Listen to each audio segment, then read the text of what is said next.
ਸਰਦਾਰ ਬਘੇਲ ਸਿੰਘ ਸਾਹਿਬ 400 ਸਵਾਰ ਲੈ ਕੇ ਦਿੱਲੀ ਰਹੇ। ਸਬਜ਼ੀ ਮੰਡੀ ਵਿੱਚ ਥੜਾ ਬਣਿਆ ਹੋਇਆ ਸੀ, ਜਿੱਥੇ ਮਸੂਲ ਚੁੰਗੀ ਲਿਆ ਜਾਂਦਾ ਸੀ। ਇਸ ਲਈ ਉਪਰੋਕਤ ਸਰਦਾਰ ਸਾਹਿਬ ਨੇ ਇੱਥੇ ਆਪਣੇ ਰਹਿਣ ਦੀ ਥਾਂ ਬਣਾਈ। ਦਿੱਲੀ ਦੇ ਵੱਡੀ ਆਯੂ ਦੇ ਹਿੰਦੂ, ਮੁਸਲਮਾਨ ਤੇ ਪੰਜਾਬ ਵਿੱਚੋਂ ਸਿੱਖ ਸੱਦੇ ਗਏ। ਉਹਨਾਂ ਕੋਲੋਂ ਤਾਰੀਖੀ ਥਾਵਾਂ ਬਾਬਤ ਪੁੱਛਿਆ। ਜਿਸ ਥਾਂ ਬਾਬਤ ਸਮਾਚਾਰ ਮਿਲਦੇ ਗਏ, ਉੱਥੇ ਗੁਰਦੁਆਰੇ ਬਣਨ ਲੱਗੇ। ਸਭ ਤੋਂ ਪਹਿਲੇ ਉਹ ਹਵੇਲੀ ਮਿਲੀ ਜਿੱਥੇ ਮਾਤਾ ਸੁੰਦਰੀ ਤੇ ਮਾਤਾ ਸਾਹਿਬ ਦੇਵਾ ਜੀ ਰਹਿੰਦੇ ਸੀ। ਸਰਦਾਰ ਸਾਹਿਬ ਕੜਾਹ ਪ੍ਰਸ਼ਾਦ ਲੈ ਕੇ ਉਸ ਮਕਾਨ ਵਿੱਚ ਗਏ। ਸ੍ਰੀ ਗੁਰੂ ਗ੍ਰੰਥ ਸਾਹਿਬ ਜੀ ਦਾ ਪ੍ਰਕਾਸ਼ ਕਰਵਾਇਆ ਤੇ ਖਾਲਸਾ ਨਿਸ਼ਾਨ ਝੂਲਣ ਲੱਗੇ ਤੇ ਕੜਾਹ ਪ੍ਰਸ਼ਾਦ ਵਰਤਾਇਆ ਗਿਆ। ਸ੍ਰੀ ਗੁਰੂ ਹਰਿਕ੍ਰਿਸ਼ਨ ਸਾਹਿਬ ਜਦ ਦਿੱਲੀ ਵਿੱਚ ਪਧਾਰੇ ਸਨ ਤਾਂ ਰਾਜਾ ਜੈ ਸਿੰਘ ਦੀ ਬਸਤੀ ਦੇ ਵਿੱਚ ਆਪ ਠਹਿਰੇ ਸੀ। ਇਸ ਥਾਂ ਨੂੰ ਠੀਕ ਕਰਕੇ ਗੁਰਦੁਆਰਾ ਬਣਾਇਆ ਗਿਆ ਤੇ ਝੰਡਾ ਗੱਡਿਆ ਗਿਆ। ਇਸ ਗੁਰਦੁਆਰੇ ਦਾ ਨਾਮ ਬੰਗਲਾ ਸਾਹਿਬ ਪ੍ਰਸਿੱਧ ਹੋਇਆ। ਗੁਰੂ ਹਰਿਕ੍ਰਿਸ਼ਨ ਸਾਹਿਬ ਮਾਤਾ ਸਾਹਿਬ ਦੇਵਾ ਤੇ ਮਾਤਾ ਸੁੰਦਰੀ ਦੇ ਗੁਰਪੁਰੀ ਪਧਾਰਨ ਤੇ ਉਹਨਾਂ ਦੇ ਪਵਿੱਤਰ ਸਰੀਰ ਦਿੱਲੀ ਦਰਵਾਜ਼ਿਓਂ ਬਾਹਰ ਵੱਲ 3 ਮੀਲ ਦੀ ਵਿੱਥ ਤੇ 12 ਪੁਲ ਵਾਲੇ ਨਾਲੇ ਦੇ ਕੋਲ ਅਗਨੀਦਾਹ ਕੀਤੇ ਗਏ ਸਨ। ਉੱਥੇ ਗੁਰਦੁਆਰਾ ਬਣਾਇਆ ਗਿਆ। ਜਦ ਸ੍ਰੀ ਗੁਰੂ ਤੇਗ ਬਹਾਦਰ ਸਾਹਿਬ ਨੇ ਗਰੀਬਾਂ ਦੀ ਰਾਖੀ ਅਤੇ ਧਰਮ ਦੀ ਖਾਤਰ ਦਿੱਲੀ ਦੇ ਵਿੱਚ ਬਲੀਦਾਨ ਦਿੱਤਾ ਤਾਂ ਔਰੰਗਜ਼ੇਬ ਦੇ ਹੁਕਮ ਦੇ ਨਾਲ ਆਪ ਦਾ ਸਰੀਰ ਅਤੇ ਸਿਰ ਇੱਕ ਮਕਾਨ ਦੇ ਵਿੱਚ ਰੱਖ ਕੇ ਜੰਦਰਾ ਮਾਰ ਦਿੱਤਾ ਸੀ ਕਿ ਕੋਈ ਸਿੱਖ ਨਾ ਲੈ ਜਾਵੇ। ਗੁਰੂ ਸਾਹਿਬ ਦਾ ਸਰੀਰ ਇੱਕ ਲੁਬਾਣਾ ਸਿੱਖ ਲੈ ਗਿਆ। ਔਰੰਗਜ਼ੇਬ ਨੂੰ ਪਤਾ ਲੱਗਾ ਕਿ ਨਾ ਤਾਂ ਉੱਥੇ ਸੀਸ ਹੈ ਤੇ ਨਾ ਹੀ ਸਰੀਰ। ਉਸਨੇ ਚੁਤਰਫੀ ਆਦਮੀ ਦੌੜਾਏ ਤੇ ਖੋਜ ਸ਼ੁਰੂ ਕੀਤੀ। ਸੀਸ ਤਾਂ ਆਨੰਦਪੁਰ ਸਾਹਿਬ ਸ੍ਰੀ ਗੁਰੂ ਗੋਬਿੰਦ ਸਿੰਘ ਜੀ ਦੇ ਕੋਲ ਪੁੱਜ ਚੁੱਕਾ ਸੀ ਤੇ ਸਰੀਰ ਇੱਕ ਲੁਬਾਣੇ ਸਿੱਖ ਦੇ ਘਰ ਵਿੱਚ ਸੀ। ਜਦ ਉਸਦੇ ਘਰ ਦੀ ਤਲਾਸ਼ੀ ਦੀ ਤਿਆਰੀ ਹੋਣ ਲੱਗੀ, ਇਸ ਗੱਲ ਦੀ ਕੁਝ ਪਰਵਾਹ ਨਾ ਕਰਕੇ ਕਿ ਇਸ ਦਾ ਮਕਾਨ ਤੇ ਅੰਦਰਲਾ ਸਾਮਾਨ ਕਿੰਨੇ ਮੁੱਲ ਦਾ ਹੈ, ਗੁਰੂ ਸਾਹਿਬ ਦੇ ਸਰੀਰ ਨੂੰ ਰੂੰ ਦੇ ਬੋਰਿਆਂ ਦੇ ਵਿੱਚ ਰੱਖ ਕੇ ਘਰ ਨੂੰ ਅੱਗ ਲਾ ਦਿੱਤੀ। ਉੱਥੇ ਮਗਰੋਂ ਮੁਸਲਮਾਨਾਂ ਨੇ ਕਬਜ਼ਾ ਕਰਕੇ ਮਸੀਤ ਬਣਾ ਲਿੱਤੀ ਸੀ। ਸਰਦਾਰ ਬਘੇਲ ਸਿੰਘ ਜੀ ਸਵਾਰਾਂ ਸਣੇ ਉੱਥੇ ਪੁੱਜੇ। ਮਸੀਤ ਬਣੀ ਹੋਈ ਵੇਖ ਕੇ ਉਹਨਾਂ ਨੇ ਬਾਦਸ਼ਾਹ ਨੂੰ ਖਬਰ ਕੀਤੀ ਕਿ ਇਹ ਥਾਂ ਸਿੱਖਾਂ ਦੀ ਹੈ। ਮੁਸਲਮਾਨਾਂ ਨੇ ਮਸੀਤ ਪਿੱਛੋਂ ਬਣਵਾਈ ਹੈ, ਇਸ ਲਈ ਇਹ ਸਾਨੂੰ ਮਿਲਣੀ ਚਾਹੀਦੀ ਹੈ। ਖਾਲਸਾ ਜੀ ਦੇ ਇੱਥੇ ਪਹੁੰਚਣ ਦੀ ਖਬਰ ਸ਼ਹਿਰ ਵਿੱਚ ਝੱਟ ਫੈਲ ਗਈ। ਬਹੁਤ ਸਾਰੇ ਮੁਸਲਮਾਨ ਲੜਾਈ ਵਾਸਤੇ ਤਿਆਰ ਹੋ ਕੇ ਉੱਥੇ ਪਹੁੰਚ ਗਏ। ਉਧਰ ਖਾਲਸਾ ਤਾਂ ਤਿਆਰ ਹੀ ਸੀ, ਨੇੜੇ ਹੀ ਸੀ ਕਿ ਉੱਥੇ ਲਹੂ ਲਹਾਨ ਹੋ ਜਾਂਦਾ। ਪਰ ਉਸੇ ਵੇਲੇ ਬਾਦਸ਼ਾਹ ਵੱਲੋਂ ਵਜ਼ੀਰ ਪਹੁੰਚ ਗਿਆ। ਸਰਦਾਰ ਬਘੇਲ ਸਿੰਘ ਤੇ ਵਜ਼ੀਰ ਆਪੋ ਵਿੱਚ ਗੱਲਬਾਤ ਕਰਨ ਲੱਗੇ। ਦੋਹੀਂ ਪਾਸੀਂ ਆਪਣੀ ਮਲਕੀਅਤ ਦੱਸੀ ਜਾਣ ਲੱਗੀ। ਜਦ ਗੱਲ ਵਧਣ ਲੱਗੀ ਤਾਂ ਸਰਦਾਰ ਬਘੇਲ ਸਿੰਘ ਨੇ ਆਖਿਆ ਕਿ ਇਸ ਮਸੀਤ ਦੇ ਹੇਠ ਪਿੱਤਲ ਦੀ ਗਾਗਰ ਦੇ ਵਿੱਚ ਗੁਰੂ ਸਾਹਿਬ ਦੇ ਸਰੀਰ ਦੀ ਪਵਿੱਤਰ ਰਾਖ ਤੇ ਅਸਥੀਆਂ ਪਈਆਂ ਹੋਈਆਂ ਹਨ। ਇਸ ਥਾਂ ਨੂੰ ਪਟਾਇਆ ਜਾਵੇ। ਜੇ ਹੇਠੋਂ ਗਾਗਰ ਨਿਕਲ ਆਵੇ ਤਾਂ ਇਹ ਥਾਂ ਸਿੱਖਾਂ ਦੀ ਸਮਝ ਕੇ ਸਾਡੇ ਹਵਾਲੇ ਕਰ ਦਿੱਤੀ ਜਾਵੇ ਤੇ ਜੇ ਗਾਗਰ ਨਾ ਨਿਕਲੇ ਤਾਂ ਮਸੀਤ ਮੁਸਲਮਾਨਾਂ ਦੀ ਬਣੀ ਹੋਈ ਹੈ, ਉਹਨਾਂ ਦੇ ਕਬਜ਼ੇ ਵਿੱਚ ਹੀ ਰਹੇ। ਦੋਹਾਂ ਧਿਰਾਂ ਨੇ ਇਹ ਗੱਲ ਮੰਨ ਲਈ ਤੇ ਆਪਸ ਵਿੱਚ ਇਕਰਾਰ ਹੋ ਗਏ। ਥਾਂ ਦੀ ਪਟਾਈ ਆਰੰਭ ਹੋਣ ਤੇ ਹੇਠੋਂ ਗਾਗਰ ਨਿਕਲ ਆਈ। ਖਾਲਸਾ ਜੀ ਨੇ ਕਬਜ਼ਾ ਕਰ ਲਿਆ ਤੇ ਮਸੀਤ ਦੀ ਥਾਂ ਗੁਰਦੁਆਰਾ ਬਣਾ ਦਿੱਤਾ ਤੇ ਉਸ ਦੇ ਨਾਮ ਦੇ ਨਾਲ ਕੁਝ ਜਾਗੀਰ ਲਗਾ ਦਿੱਤੀ, ਜੋ ਗੁਰਦੁਆਰਾ ਰਕਾਬਗੰਜ ਦੇ ਨਾਮ ਤੇ ਪ੍ਰਸਿੱਧ ਹੈ। ਹੁਣ ਉਸ ਥਾਂ ਦੀ ਭਾਲ ਸ਼ੁਰੂ ਹੋਣ ਲੱਗੀ ਜਿੱਥੇ ਗੁਰੂ ਤੇਗ ਬਹਾਦਰ ਸਾਹਿਬ ਜੀ ਬਲੀਦਾਨ ਹੋਏ ਸੀ। ਜਦ ਬਹੁਤ ਖੋਜ ਕਰਨ ਤੇ ਵੀ ਉਸ ਦਾ ਪਤਾ ਨਾ ਲੱਗਾ ਤਾਂ ਸਰਦਾਰ ਬਘੇਲ ਸਿੰਘ ਨੇ ਸ਼ਹਿਰ ਦਿੱਲੀ ਦੇ ਬੁੱਢੇ, ਮਰਦ ਤੇ ਇਸਤਰੀਆਂ ਨੂੰ ਇਕੱਠਾ ਕੀਤਾ ਤੇ ਉਹਨਾਂ ਪਾਸੋਂ ਉਸ ਥਾਂ ਦੀ ਬਾਬਤ ਪੁੱਛਿਆ। ਇੱਕ ਬੁੱਢੀ ਤ੍ਰੀਮਤ ਜਿਸ ਦਾ ਪਿਤਾ ਮਾਸ਼ਕੀ ਸੀ ਆਖਣ ਲੱਗੀ ਕਿ ਜਦ ਇਹ ਭਿਆਨਕ ਘਟਨਾ ਹੋਈ ਤਾਂ ਮੇਰਾ ਪਿਤਾ ਪਾਣੀ ਦੀ ਮਸ਼ਕ ਲੈ ਕੇ ਉੱਥੇ ਖੜਾ ਸੀ। ਉਸਨੇ ਇੱਕ ਦਿਨ ਮੈਨੂੰ ਉਹ ਥਾਂ ਦੱਸੀ ਸੀ। ਮੈਂ ਨਾਲ ਜਾ ਕੇ ਉਹ ਥਾਂ ਵਿਖਾ ਸਕਦੀ ਹਾਂ। ਇਹ ਸੁਣ ਕੇ ਸਰਦਾਰ ਬਘੇਲ ਸਿੰਘ ਜੀ ਬੜੇ ਪ੍ਰਸੰਨ ਹੋਏ ਤੇ ਇਸ ਤ੍ਰਿਮਤੀ ਦੇ ਨਾਲ ਤੁਰ ਪਏ। ਜਦ ਉਹ ਤੀਵੀਂ ਕੋਤਵਾਲੀ ਦੇ ਕੋਲ ਪੁੱਜੀ ਤਾਂ ਉਹਨੇ ਦੱਸਿਆ ਕਿ ਇਸ ਬੋਰਡ ਦੇ ਹੇਠ ਉਹ ਹੋਸ਼ ਭੁਲਾ ਦੇਣ ਵਾਲਾ ਸਾਕਾ ਹੋਇਆ ਸੀ। ਸਰਦਾਰ ਬਘੇਲ ਸਿੰਘ ਨੇ ਬਾਦਸ਼ਾਹ ਨੂੰ ਖਬਰ ਦਿੱਤੀ ਤੇ ਦੂਜੇ ਦਿਨ ਤੜਕੇ ਹੀ, ਜਦ ਕਿ ਲੋਕ ਆਪਣੇ ਆਪਣੇ ਵਿਛੋਣਿਆਂ ਦੇ ਵਿੱਚ ਸੁੱਤੇ ਹੋਏ ਘਰਾੜੇ ਮਾਰ ਰਹੇ ਸਨ, ਉਸ ਥਾਂ ਨੂੰ ਸਾਫ਼ ਕਰਾਉਣਾ ਆਰੰਭਿਆ। ਆਪ ਦਾ ਖਿਆਲ ਇਹ ਸੀ ਕਿ ਜੇ ਦਿਨ ਵੇਲੇ ਇੱਥੋਂ ਦੀ ਸਫਾਈ ਹੋਈ ਤਾਂ ਹੋ ਸਕਦਾ ਹੈ ਕਿ ਮੁਸਲਮਾਨ ਜੋਸ਼ ਵਿੱਚ ਆ ਕੇ ਲੜਨ ਦੇ ਲਈ ਤਿਆਰ ਹੋ ਜਾਣ। ਅੱਗੋਂ ਖਾਲਸਾ ਵੀ ਅਜਿਹੇ ਸਮੇਂ ਪਿੱਛੇ ਹਟਣ ਵਾਲਾ ਨਹੀਂ। ਇਸ ਲਈ ਬਿਰਥ ਲਹੂ ਦੀਆਂ ਨਦੀਆਂ ਵਗਾਉਣ ਦੀ ਥਾਂ ਇਹ ਚੰਗਾ ਹੋਵੇਗਾ ਕਿ ਰਾਤ ਦੇ ਹਨੇਰੇ ਦੇ ਵਿੱਚ ਇਹ ਕੰਮ ਹੋ ਜਾਏ। ਪਰ ਇਹ ਖਬਰ ਮੁਸਲਮਾਨਾਂ ਦੇ ਕੰਨਾਂ ਤੱਕ ਪੁੱਜੀ। 4000 ਦੇ ਕਰੀਬ ਆਦਮੀ ਬੰਦੂਕਾਂ ਲਈ ਤਲਵਾਰਾਂ ਚਮਕਾਉਂਦੇ ਯਾ ਅਲੀ ਦੇ ਨਾਰੇ ਮਾਰਦੇ ਤੇ ਅਚਨਚੇਤ ਸਿੱਖਾਂ ਤੇ ਆ ਪਏ। ਸਿੱਖ 500 ਦੇ ਲਗਭਗ ਸਨ ਤੇ ਉਹ ਵੀ ਲੜਾਈ ਲਈ ਤਿਆਰ ਨਹੀਂ ਸਨ। ਕੋਈ ਮਿੱਟੀ ਚੁੱਕ ਕੇ ਇੱਕ ਪਾਸੇ ਕਰ ਰਿਹਾ ਸੀ, ਕੋਈ ਇੱਟਾਂ ਢੋ ਰਿਹਾ ਸੀ ਤੇ ਕੋਈ ਰੋੜੇ ਇਕੱਠੇ ਕਰ ਰਿਹਾ ਸੀ। ਸਿੱਖ ਇਸ ਆਪ ਹੀ ਬਿਪਤਾ ਦੇ ਟਾਕਰੇ ਦੇ ਲਈ ਝਟਪਟ ਹੀ ਹਥਿਆਰ ਫੜ ਕੇ ਤਿਆਰ ਹੋ ਗਏ। ਦੋਹੀਂ ਪਾਸੀਂ ਸੂਰਮੇ ਲੜਾਈ ਦੇ ਵਿੱਚ ਜੁਟ ਗਏ। ਮੁਸਲਮਾਨਾਂ ਨੇ ਖਿਆਲ ਕੀਤਾ ਸੀ ਕਿ ਗਿੱਦੜ ਭਬਕੀਆਂ ਦੇ ਨਾਲ ਕੰਮ ਨਿਕਲ ਜਾਏਗਾ, ਪਰ ਇਹ ਆਸ਼ਾ ਪੂਰੀ ਨਾ ਹੋਈ। ਉਲਟੇ ਲੈਣੇ ਦੇ ਦੇਣੇ ਪੈ ਗਏ। ਭਾਵੇਂ ਸਿੱਖ ਗਿਣਤੀ ਵਿੱਚ ਬਹੁਤ ਥੋੜੇ ਸਨ ਤਾਂ ਵੀ ਉਹਨਾਂ ਨੇ ਆਪਣਾ ਖਾਸ ਹਥਿਆਰ ਖੰਡਾ ਫੜਿਆ ਤੇ ਸਤਿ ਸ੍ਰੀ ਅਕਾਲ ਦਾ ਜੈਕਾਰਾ ਬੁਲਾ ਕੇ ਬਲਵਾਈ ਮੁਸਲਮਾਨਾਂ ਤੇ ਟੁੱਟ ਪਏ। ਜਿਸ ਤਰ੍ਹਾਂ ਕਿਸਾਨ ਫਸਲ ਨੂੰ ਵੱਢ ਕੇ ਰੱਖ ਦਿੰਦਾ ਹੈ, ਇਸੇ ਤਰ੍ਹਾਂ ਖਾਲਸਾ ਜੀ ਨੇ ਬਲਵਾਈਆਂ ਨੂੰ ਵੱਢ ਕੇ ਧਰਤੀ ਤੇ ਵਿਛਾ ਦਿੱਤਾ।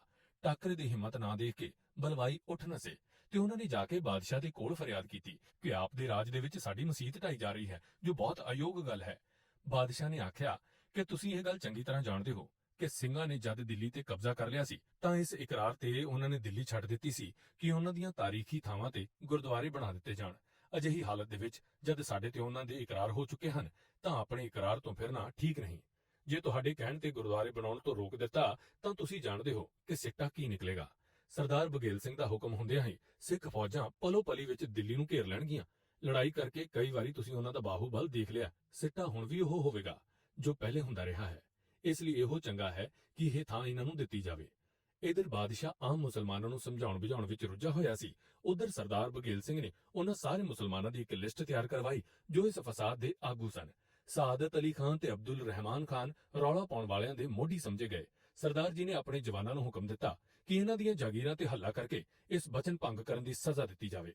ਜਥੇਦਾਰ ਦਾ ਹੁਕਮ ਹੁੰਦਿਆਂ ਹੀ ਜਦ ਖਾਲਸਾ ਜੀ ਨੇ ਵੱਡੇ ਵੱਡੇ ਅਮੀਰਾਂ ਦੇ ਇਲਾਕਿਆਂ ਤੇ ਹੱਲਾ ਕੀਤਾ ਤਾਂ ਉਹ ਟਾਕਰੇ ਦੀ ਹਿੰਮਤ ਨਾ ਹੋਣ ਕਰਕੇ ਸਰਦਾਰ ਬਘੇਲ ਸਿੰਘ ਸਾਹਿਬ ਦੇ ਵੱਲ ਦੌੜੇ ਤੇ ਮਿੰਨਤ ਤਰਲੇ ਕਰਨ ਲੱਗੇ ਕਿ ਕਿਸੇ ਤਰ੍ਹਾਂ ਉਹਨਾਂ ਨੂੰ ਬਚਾਇਆ ਜਾਵੇ। ਸਰਦਾਰ ਬਘੇਲ ਸਿੰਘ ਵੱਲੋਂ ਇੱਕੋ ਹੀ ਉੱਤਰ ਸੀ ਕਿ ਜੋ ਇਕਰਾਰ ਸਾਡੇ ਨਾਲ ਕੀਤਾ ਗਿਆ ਹੈ ਉਸ ਨੂੰ ਪੂਰਾ ਕਰਨਾ ਚਾਹੀਦਾ ਹੈ, ਨਹੀਂ ਤਾਂ ਦੂਜੀ ਹਾਲਤ ਦੇ ਵਿੱਚ ਜੋ ਕੁਝ ਸਿੱਟਾ ਨਿਕਲੇਗਾ ਤੁਸੀਂ ਉਸ ਦੇ ਆਪ ਜ਼ਿੰਮੇਵਾਰ ਹੋਵੋਗੇ। ਇੱਕ ਇੱਕ ਕਰਕੇ ਉਹਨਾਂ ਅਮੀਰਾਂ ਨੇ ਸਰਦਾਰ ਬਘੇਲ ਸਿੰਘ ਨੂੰ ਲਿਖ ਦਿੱਤਾ ਕਿ ਜੇ ਇਥੋਂ ਦੀ ਮਸਜਿਦ ਢਾਹ ਕੇ ਗੁਰਦੁਆਰਾ ਬਣਾ ਵੀ ਲਿਆ ਜਾਵੇ ਤਾਂ ਸਾਨੂੰ ਇਸ ਵਿੱਚ ਕੋਈ ਗਿਲਾ ਨਹੀਂ ਹੋਵੇਗਾ। ਜਦ ਇਸ ਤਰ੍ਹਾਂ ਸਾਰੇ ਸਿਰ ਕੱਟਦੇ ਅਮੀਰਾਂ ਪਾਸੋਂ ਸੰਮਤੀ ਦੇ ਕਾਗਜ਼ ਲਿਖਵਾ ਲਿੱਤੇ ਗਏ ਤਾਂ ਸਰਦਾਰ ਬਘੇਲ ਸਿੰਘ ਨੇ ਇਹ ਕਾਗਜ਼ ਮੁਨਸ਼ੀ ਰਾਮਦਿਆਲ ਨੂੰ ਦਿੱਤੇ ਕਿ ਉਹ ਬਾਦਸ਼ਾਹ ਨੂੰ ਵਿਖਾ ਦੇਵੇ। ਇਹਨਾਂ ਕਾਗਜ਼ਾਂ ਨੂੰ ਵੇਖ ਕੇ ਬਾਦਸ਼ਾਹ ਬੜਾ ਪ੍ਰਸੰਨ ਹੋਇਆ ਤੇ ਵਜ਼ੀਰ ਨੂੰ ਭੇਜਿਆ ਕਿ ਸਿੱਖਾਂ ਨੂੰ ਗੁਰਦੁਆਰਾ ਬਣਵਾ ਦੇਵੇ। ਆਪਸ ਵਿੱਚ ਦੇ ਫੈਸਲੇ ਦੇ ਨਾਲ ਖੂਹ ਦਾ ਥੋੜਾ ਜਿਹਾ ਥੜਾ ਢਾਹ ਕੇ ਕੁਝ ਥਾਂ ਕੋਤਵਾਲੀ ਵਿੱਚੋਂ ਤੇ ਕੁਝ ਮਸਜਿਦ ਦੇ ਪਿੱਛੋਂ ਲੈ ਕੇ ਗੁਰਦੁਆਰਾ ਬਣਾਇਆ ਗਿਆ, ਜਿਸ ਦਾ ਨਾਮ ਸੀਸਗੰਜ ਰੱਖਿਆ ਗਿਆ। ਸਰਦਾਰ ਬਘੇਲ ਸਿੰਘ ਸਾਹਿਬ ਦੇ ਗੁਰਪੁਰੀ ਸਿਧਾਰਨ ਦੇ ਮਗਰੋਂ ਮੁਸਲਮਾਨਾਂ ਨੇ ਫੇਰ ਉੱਥੇ ਮਸਜਿਦ ਬਣਾ ਲਈ। ਸਨ 1857 ਈਸਵੀ ਮੁਤਾਬਕ ਸੰਮਤ 1914 ਬਿਕਰਮੀ ਦੇ ਵਿੱਚ ਗਦਰ ਦੀ ਅੱਗ ਮੁਲਕ ਵਿੱਚ ਭੜਕੀ। ਇਹ ਅੱਗ ਦਿੱਲੀ ਵਿੱਚ ਵੀ ਚਮਕੀ ਤੇ ਸ਼ਹਿਰ ਉੱਤੇ ਬਲਵਾਈਆਂ ਨੇ ਕਬਜ਼ਾ ਕਰਕੇ ਬਹਾਦਰ ਸ਼ਾਹ ਨੂੰ ਫੇਰ ਤਖਤ ਤੇ ਬਿਠਾ ਦਿੱਤਾ। ਅੰਗਰੇਜ਼ਾਂ ਨੇ ਜਦ ਦਿੱਲੀ ਤੇ ਚੜ੍ਹਾਈ ਕੀਤੀ ਉਸ ਸਮੇਂ ਸਿੱਖ ਰਈਸਾਂ ਨੇ ਵੱਧ ਚੜ੍ਹ ਕੇ ਮਦਦ ਕੀਤੀ। ਸ਼ਹਿਰ ਦਿੱਲੀ ਤੇ ਅੰਗਰੇਜ਼ੀ ਕਬਜ਼ਾ ਹੋਣ ਤੋਂ ਉਪਰੰਤ ਜਦ ਹਰ ਇੱਕ ਮਦਦ ਦੇਣ ਵਾਲੇ ਦੀ ਸੇਵਾ ਦਾ ਅਨੁਮਾਨ ਕੀਤਾ ਗਿਆ ਤਾਂ ਪਤਾ ਲੱਗਾ ਕਿ ਰਾਜਾ ਸਰੂਪ ਸਿੰਘ ਸਾਹਿਬ ਵਾਲੀਏ ਜੀਂਦ ਦੀ ਸੇਵਾ ਸਭ ਤੋਂ ਬਹੁਮੁੱਲੀ ਹੈ। ਇਸ ਤੇ ਗਵਰਨਰ ਜਨਰਲ ਨੇ ਲਿਖਿਆ ਹੈ ਕਿ ਰਾਜਾ ਸਾਹਿਬ ਜੀਂਦ ਪੱਕੀ ਅਤੇ ਖੁੱਲੇ ਦਿਲ ਨਾਲ ਮਦਦ ਦਿੰਦੇ ਰਹਿਣ ਦੇ ਕਾਰਨ ਗਵਰਨਮੈਂਟ ਦੇ ਖਾਸ ਧੰਨਵਾਦ ਦੇ ਯੋਗ ਹਨ। ਇਸੇ ਤਰ੍ਹਾਂ ਜਦ ਹਰ ਇੱਕ ਨੂੰ ਮਦਦ ਦੇ ਬਦਲੇ ਇਨਾਮ ਦਿੱਤੇ ਜਾਣ ਲੱਗੇ ਤਾਂ ਰਾਜਾ ਸਰੂਪ ਸਿੰਘ ਸਾਹਿਬ ਜੀਂਦ ਨੇ ਆਖਿਆ ਕਿ ਜੇ ਮੇਰੀਆਂ ਸੇਵਾਵਾਂ ਕੋਈ ਵਜ਼ਨ ਰੱਖਦੀਆਂ ਹਨ ਤਾਂ ਉਹਨਾਂ ਦੇ ਬਦਲੇ ਮੈਨੂੰ ਗੁਰਦੁਆਰਾ ਸੀਸਗੰਜ ਦੀ ਜ਼ਮੀਨ, ਜਿੱਥੇ ਕਿ ਪਹਿਲਾਂ ਗੁਰਦੁਆਰਾ ਸੀ ਤੇ ਮੁਸਲਮਾਨਾਂ ਨੇ ਹੁਣ ਮਸਜਿਦ ਬਣਾ ਰੱਖੀ ਹੈ, ਇਹ ਦਿੱਤੀ ਜਾਵੇ ਤਾਂ ਕਿ ਮੈਂ ਉੱਥੇ ਫਿਰ ਗੁਰਦੁਆਰਾ ਬਣਵਾ ਲਵਾਂ। ਅਸੀਂ ਪਹਿਲਾਂ ਦੱਸ ਚੁੱਕੇ ਹਾਂ ਕਿ ਰਾਜਾ ਸਰੂਪ ਸਿੰਘ ਸਾਹਿਬ ਦੀਆਂ ਸੇਵਾ ਅਜਿਹੀਆਂ ਨਹੀਂ ਸਨ ਜੋ ਨਜ਼ਰੋਂ ਓਲੇ ਕੀਤੀਆਂ ਜਾ ਸਕਦੀਆਂ। ਸਰ ਲੈਪਲ ਗ੍ਰਿਫਨ ਦੇ ਕਥਨ ਅਨੁਸਾਰ ਸਰੂਪ ਸਿੰਘ ਦੀ ਸ਼ਕਲ ਬਾਦਸ਼ਾਹਾਂ ਵਾਲੀ ਸੀ। ਜਦ ਇਹ ਪੋਸ਼ਾਕ ਤੇ ਸੰਜੋਗ ਦੇ ਨਾਲ ਸੱਜ ਕੇ ਆਪਣੀ ਫੌਜ ਦੇ ਨਾਲ ਸਵਾਰ ਹੁੰਦੇ ਸਨ ਤਾਂ ਅਜਿਹੇ ਬਹਾਦਰ ਅਤੇ ਸਿਪਾਹੀ ਦਿਸਦੇ ਸਨ ਕਿ ਹਿੰਦੁਸਤਾਨ ਦਾ ਸ਼ਾਇਦ ਹੀ ਕੋਈ ਸ਼ਹਿਜ਼ਾਦਾ ਅਜਿਹਾ ਸੁੰਦਰ ਅਤੇ ਦਲੇਰ ਦਿਸਦਾ ਹੋਵੇ। ਰਾਜਾ ਸਰੂਪ ਸਿੰਘ ਤੋਂ ਵੱਧ ਕੇ ਸਰਕਾਰ ਅੰਗਰੇਜ਼ੀ ਦਾ ਕੋਈ ਵੀ ਸੱਚਾ ਮਿੱਤਰ ਪ੍ਰਤੀਤ ਨਹੀਂ ਹੋਇਆ ਤੇ ਉਹਨਾਂ ਨੇ ਸਰਕਾਰ ਦੀ ਸੇਵਾ ਪਿਆਰ ਨਾਲ ਕੀਤੀ, ਨਾ ਕਿ ਡਰ ਨਾਲ। ਸਫਾ 374। ਗਵਰਨਮੈਂਟ ਲਈ ਰਾਜਾ ਸਾਹਿਬ ਸਰੂਪ ਸਿੰਘ ਦੀ ਮੰਗ ਨੂੰ ਪੂਰਾ ਨਾ ਕਰਨਾ ਔਖਾ ਸੀ। ਆਪ ਦੀ ਇਹ ਗੱਲ ਮੰਨ ਲਿੱਤੀ ਗਈ ਤੇ ਉੱਥੇ ਗੁਰਦੁਆਰਾ ਬਣ ਗਿਆ। ਕੁਝ ਚਿਰ ਮਗਰੋਂ ਮੁਸਲਮਾਨਾਂ ਨੇ ਫਿਰ ਚਾਰਾਜ਼ੋਈ ਕੀਤੀ ਤੇ ਕਲਕੱਤਿਓਂ ਡਿਗਰੀ ਲੈ ਕੇ ਫਿਰ ਮਸਜਿਦ ਬਣਾ ਲਈ। ਉਸ ਸਮੇਂ ਰਿਆਸਤ ਜੀਂਦ ਦੀ ਗੱਦੀ ਦੇ ਰਾਜਾ ਸਰੂਪ ਸਿੰਘ ਦੀ ਥਾਂ ਰਾਜਾ ਰਘਬੀਰ ਸਿੰਘ ਜੀ ਬੈਠੇ ਹੋਏ ਸਨ। ਆਪ ਦੇ ਦਿਲ ਵਿੱਚ ਵੀ ਵੱਡਿਆਂ ਵਾਂਗ ਗੁਰਦੁਆਰਿਆਂ ਦਾ ਅਗਾਧ ਪ੍ਰੇਮ ਸੀ। ਰਾਜਾ ਰਘਬੀਰ ਸਿੰਘ ਜੀ ਤੋਂ ਗੁਰਦੁਆਰੇ ਦੀ ਬੇਅਦਬੀ ਦੀ ਖਬਰ ਸਹਾਰੀ ਨਾ ਗਈ। ਆਪ ਇਹ ਮੁਕੱਦਮਾ ਪ੍ਰੀਵੀ ਕੌਂਸਲ ਤੱਕ ਪਹੁੰਚਾਇਆ, ਜਿੱਥੇ ਫੈਸਲਾ ਹੋਇਆ ਕਿ ਗਦਰ ਦੇ ਦਿਨਾਂ ਦੇ ਫੌਜੀ ਅਦਾਲਤਾਂ ਦੇ ਫੈਸਲੇ ਅਟੱਲ ਰਹਿਣੇ ਚਾਹੀਦੇ ਹਨ, ਉਹ ਰੱਦ ਨਹੀਂ ਕੀਤੇ ਜਾ ਸਕਦੇ। ਇਸ ਲਈ ਫਿਰ ਇਹ ਥਾਂ ਖਾਲਸਾ ਜੀ ਨੂੰ ਮਿਲ ਗਈ ਤੇ ਗੁਰਦੁਆਰਾ ਬਣਾ ਲਿੱਤਾ ਗਿਆ। ਹਾਂ, ਜਦ ਇਸ ਤਰ੍ਹਾਂ ਗੁਰਦੁਆਰੇ ਬਣ ਗਏ ਤਾਂ ਸਰਦਾਰ ਬਘੇਲ ਸਿੰਘ ਸਾਹਿਬ ਨੇ ਬਾਦਸ਼ਾਹ ਨੂੰ ਕਹਿ ਕੇ ਪਿਪਲੀ ਨਾਮ ਦਾ ਇੱਕ ਪਿੰਡ, ਜਿਸ ਦੀ ਆਮਦਨੀ 4000 ਰੁਪਇਆ ਸੀ, ਦਾ ਪਟਾ ਗੁਰਦੁਆਰਿਆਂ ਦੇ ਨਾਂ ਲਿਖਾ ਦਿੱਤਾ ਤੇ ਫਿਰ ਆਪਣੇ ਵੱਲੋਂ ਦੋਸਾਂਝ ਆਦਿਕ ਪਿੰਡ ਜੋ 7000 ਦੀ ਆਮਦਨ ਦੇ ਸਨ, ਗੁਰਦੁਆਰਿਆਂ ਦੇ ਨਾਂ ਲਾ ਦਿੱਤੇ ਤੇ ਉਹਨਾਂ ਦੀ ਆਮਦਨ ਗੁਰਦੁਆਰਿਆਂ ਵਿੱਚ ਵੰਡ ਦਿੱਤੀ। ਜਦ ਇਸ ਤਰ੍ਹਾਂ ਗੁਰਦੁਆਰੇ ਬਣ ਗਏ ਤੇ ਉਹਨਾਂ ਦਾ ਪ੍ਰਬੰਧ ਤਸੱਲੀ ਵਾਲਾ ਹੋ ਗਿਆ ਤਾਂ ਦਿੱਲੀ ਦੇ ਇੱਕ ਬੁੱਢੇ ਸਿੰਘ ਨੇ ਆ ਕੇ ਆਖਿਆ ਕਿ ਅਜੇ ਹੋਰ ਥਾਵਾਂ ਰਹਿੰਦੀਆਂ ਹਨ ਜਿਨ੍ਹਾਂ ਦਾ ਸਿੱਖ ਤਾਰੀਖ ਦੇ ਨਾਲ ਖਾਸ ਸੰਬੰਧ ਹੈ। ਉਸ ਦੇ ਦੱਸਣ ਤੇ ਪਹਿਲਾਂ ਸ੍ਰੀ ਗੁਰੂ ਕਲਗੀਧਰ ਜੀ ਜਦੋਂ ਦਿੱਲੀ ਆਏ ਸਨ ਤਾਂ ਉਹਨਾਂ ਨੇ ਜਿੱਥੇ ਨਿਵਾਸ ਕੀਤਾ ਸੀ ਉੱਥੇ ਗੁਰਦੁਆਰਾ ਬਣਾ ਕੇ ਮੋਤੀ ਬਾਗ ਨਾਮ ਰੱਖਿਆ ਗਿਆ। ਦੂਜਾ, ਕਿਲੇ ਦੇ ਕੋਲ ਮਜਨੂ ਦਾ ਟਿੱਲਾ, ਜਿੱਥੇ ਸ੍ਰੀ ਗੁਰੂ ਨਾਨਕ ਦੇਵ ਜੀ ਮਹਾਰਾਜ ਆ ਕੇ ਬੈਠੇ ਸੀ ਤੇ ਹਾਥੀਆਂ ਦੀ ਲੜਾਈ ਦੇਖੀ ਸੀ। ਇਹ ਉਹ ਥਾਂ ਹੈ ਜਿੱਥੇ ਗੁਰੂ ਸਾਹਿਬ ਨੇ ਆਪਣੀ ਕਰਾਮਾਤ ਵਿਖਾ ਕੇ ਹਜ਼ਾਰਾਂ ਸਾਧੂਆਂ ਨੂੰ ਸ਼ਾਹੀ ਕੈਦ ਤੋਂ ਛੁਟਕਾਰਾ ਦਿਵਾਇਆ ਸੀ। ਫਿਰ ਗੁਰੂ ਹਰਗੋਬਿੰਦ ਸਾਹਿਬ ਇੱਥੇ ਹੀ ਆ ਕੇ ਠਹਿਰੇ ਤੇ ਫਿਰ ਰਾਮ ਰਾਏ ਤੇ ਪ੍ਰਿਥੀ ਚੰਦ ਵੀ ਇੱਥੇ ਹੀ ਉਤਰੇ। ਇਹ ਥਾਂ ਵੀ ਖਾਸ ਗੌਰਵਤਾ ਰੱਖਦੀ ਸੀ, ਇਸ ਲਈ ਇੱਥੇ ਵੀ ਗੁਰਦੁਆਰਾ ਬਣਾਇਆ ਗਿਆ। ਜਦ ਦਿੱਲੀ ਦੇ ਗੁਰਦੁਆਰੇ ਤਿਆਰ ਹੋ ਗਏ, ਤਦ ਆਪਣੇ ਵੱਲੋਂ ਉੱਥੇ ਗ੍ਰੰਥੀ ਬਿਠਾ ਕੇ ਸਰਦਾਰ ਬਘੇਲ ਸਿੰਘ ਤੇ ਉਹਨਾਂ ਦੇ ਸਾਥੀ ਇਕਰਾਰ ਮੂਜਬ ਪੰਜਾਬ ਵੱਲ ਆਉਣ ਲਈ ਤਿਆਰ ਹੋ ਗਏ। ਬਾਦਸ਼ਾਹ ਨੇ ਇਹ ਖਬਰ ਸੁਣੀ। ਉਸਨੇ ਵਜ਼ੀਰ ਨੂੰ ਸੱਦ ਕੇ ਆਖਿਆ ਕਿ ਅਸੀਂ ਸਰਦਾਰ ਬਘੇਲ ਸਿੰਘ ਸਾਹਿਬ ਦੀ ਬੜੀ ਉਪਮਾ ਸੁਣਦੇ ਰਹੇ ਹਾਂ ਤੇ ਖਾਸ ਕਰਕੇ ਦਿੱਲੀ ਦਾ ਤਖਤ ਸਾਨੂੰ ਮੁੜ ਕੇ ਦਿਵਾਉਣ ਦੇ ਵਿੱਚ ਹੱਦੋਂ ਵੱਧ ਕੇ ਸਾਡੀ ਮਦਦ ਕੀਤੀ ਤੇ ਖੁੱਲ੍ਹ ਦਿਲੀ ਦਾ ਸਬੂਤ ਦਿੱਤਾ ਹੈ। ਉਹਨਾਂ ਦੀ ਅਹਿਸਾਨ ਅਸੀਂ ਕਦੇ ਨਹੀਂ ਭੁੱਲ ਸਕਦੇ। ਸੁਣਿਆ ਹੈ ਕਿ ਉਹ ਪੰਜਾਬ ਵੱਲ ਜਾਣ ਨੂੰ ਤਿਆਰ ਹਨ, ਇਸ ਲਈ ਅਸੀਂ ਉਹਨਾਂ ਨਾਲ ਮੁਲਾਕਾਤ ਕਰਨੀ ਚਾਹੁੰਦੇ ਹਾਂ।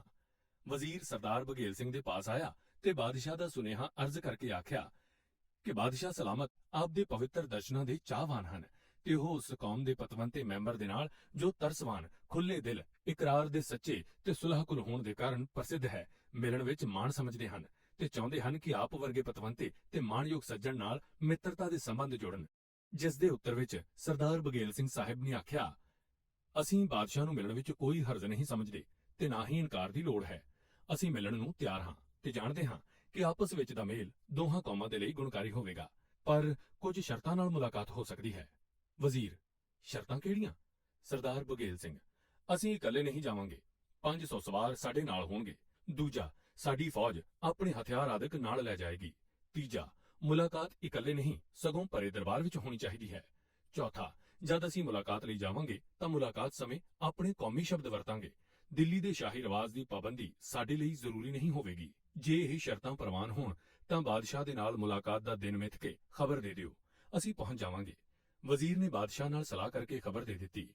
ਮੁਲਾਕਾਤ ਦੀ ਤਾਰੀਖ ਮਿੱਥੀ ਗਈ। ਸਰਦਾਰ ਬਘੇਲ ਸਿੰਘ ਨੇ ਬੜੀ ਹੀ ਸੱਜ-ਧੱਜ ਦੇ ਨਾਲ ਫੌਜ ਤਿਆਰ ਕੀਤੀ ਤੇ ਇਹਨਾਂ ਨੂੰ ਨਾਲ ਲੈ ਕੇ ਸਰਦਾਰ ਬਘੇਲ ਸਿੰਘ ਨੇ ਸ਼ਾਹੀ ਕਿਲੇ ਵੱਲ ਕੂਚ ਕੀਤਾ। ਸ਼ਹਿਰ ਦਿੱਲੀ ਦੇ ਲੋਕ ਇਹ ਦ੍ਰਿਸ਼ ਦੇਖਣ ਦੇ ਲਈ ਠੱਠ ਬੰਨ੍ਹ ਕੇ ਬਾਜ਼ਾਰਾਂ ਤੇ ਮਕਾਨਾਂ ਦੀਆਂ ਛੱਤਾਂ ਤੇ ਖੜੇ ਸਨ।